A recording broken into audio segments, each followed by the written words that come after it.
নমস্কার বন্ধুরা, আমি সমাপ্তি। আজকে একটু অন্যরকম রেসিপি নিয়ে চলে এসেছি। তা হলো পটল চিংড়ি বাটা। প্রথমে পটলটাকে ভালোভাবে আমি ছাড়িয়ে নিচ্ছি, জাস্ট ছিলে নিচ্ছি।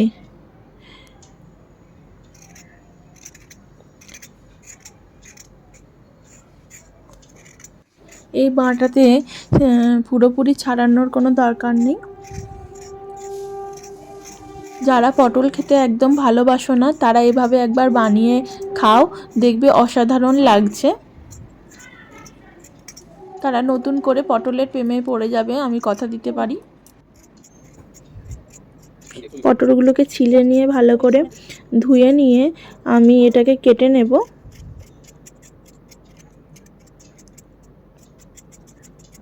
এসব বাটা হলে মনে হয় শিলনোড়ায় বেটে যেটা বানানো হয় সেটার বেশি স্বাদ। মা ঠাকুমারা তখন শিলনোড়ায় বেটে এসব বাটা বানানো হতো। এখন তো মিক্সি এসে যাওয়ায় শিলনোড়ায় খুব একটা বাটা হয় না। আমি পটলগুলোকে ভালো করে কেটে নেব। এখানে আমি 5-6টা পটল নিয়েছি।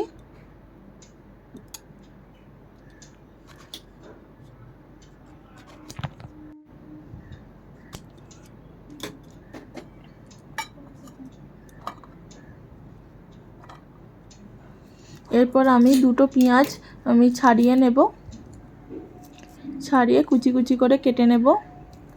তার সাথে 6-7টা রসুনের কোয়া দেব। আর এই যে চিংড়ি মাছ, পটল কাটা হয়ে গেছে আমার। চিংড়ি মাছে আমি এবারে নুন হলুদ দিয়ে ভালো করে মেখে নেব।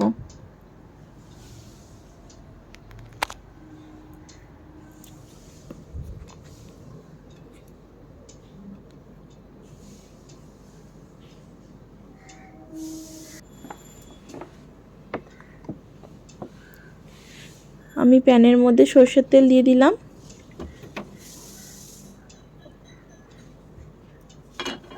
আর এই বাটা রান্নাতে সরষের তেল দিয়ে করলেই বেশি ভালো হয়। তেলটা যখন গরম হবে তখন এর মধ্যে আমি চিংড়ি মাছগুলো দিয়ে দেব এবং ভালো করে ভেজে নেব।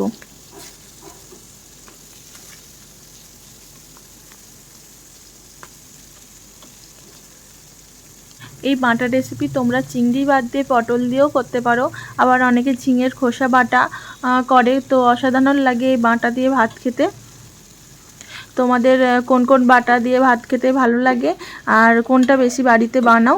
আর আমার এই রেসিপিটা কেমন লেগেছে অবশ্যই কমেন্ট বক্সে জানাতে ভুলো না।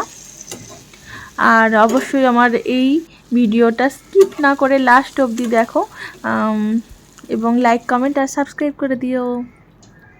তোমাদের সাথে গল্প করতে করতে আমার চিংড়ি মাছ ভাজা হয়ে গেছে এবং ওই তেলে আর একটু সর্ষের তেল দিয়ে আমি এই কালো জিরে দিয়ে দিচ্ছি আর শুকনো লঙ্কা ফোড়নে দিয়ে দিচ্ছি। একটু নেড়ে চেড়ে নেব।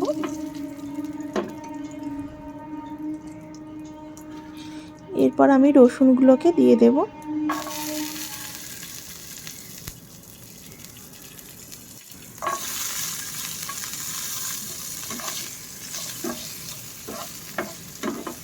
রসুনগুলোকে হালকা নেড়ে ছেড়ে এরপর আমি পেঁয়াজগুলোকে দিয়ে দেব এর মধ্যে।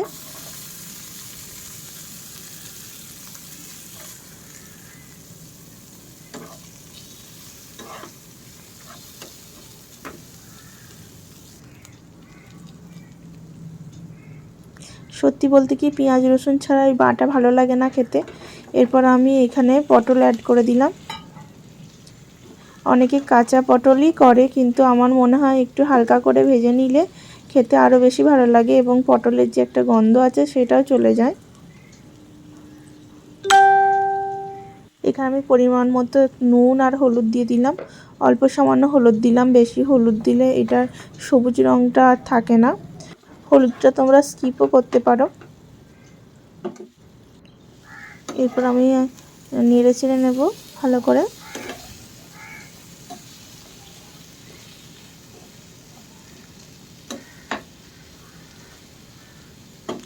এরপর আমি ঢাকা দিয়ে দেব। ঢাকা খুলে আবার একটু নেড়ে ছেড়ে এরপর আমি মিক্সিতে দিয়ে দেব।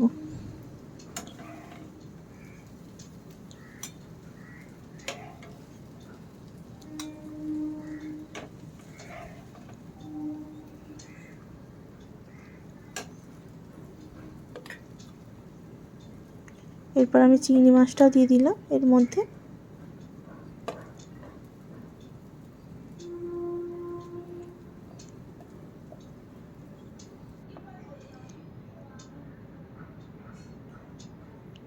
দেখো কি সুন্দর পেস্ট হয়ে গেছে।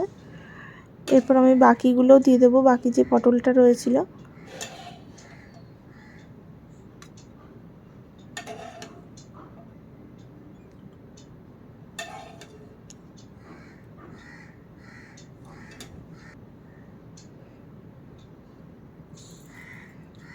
সামান্য চিনি দিলাম।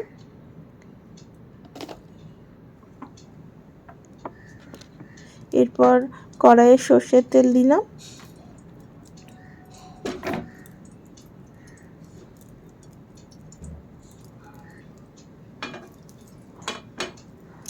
গরম হয়ে গেলে পটল চিংড়ি বাটাটা আমি দিয়ে দেব।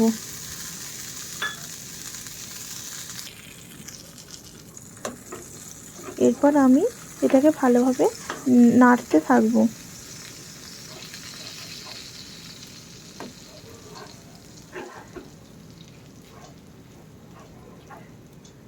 এটা এরকমভাবে নাড়তে থাকবো, কন্টিনিউ নাড়তে হবে, নইলে তলায় লেগে যাবে। কিছু মিনিট পর এরকম অবস্থা। দেখো কড়াইয়ের মধ্যে আর লাগছে না, এটা রেডি হয়ে গেছে।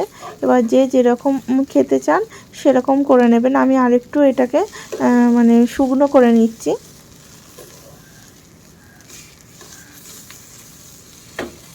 ব্যাস আমার রেডি হয়ে গেছে। এবার আমি এটা নামিয়ে নেব। দেখুন কড়াইয়ের মধ্যে একদম লাগছে না।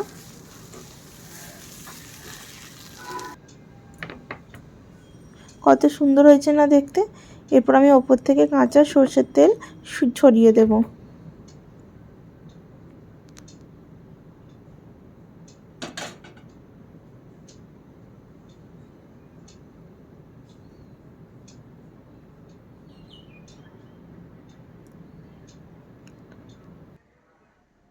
দেখতে যতটা সুন্দর হয়েছে, খেতে কিন্তু অসাধারণ হয়েছে।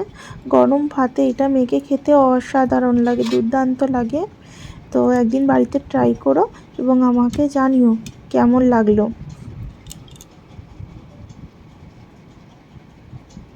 আমার তো বেশ লাগে। দাঁড়াও তোমাদের একটু টেস্ট করে জানাই কেমন হয়েছে।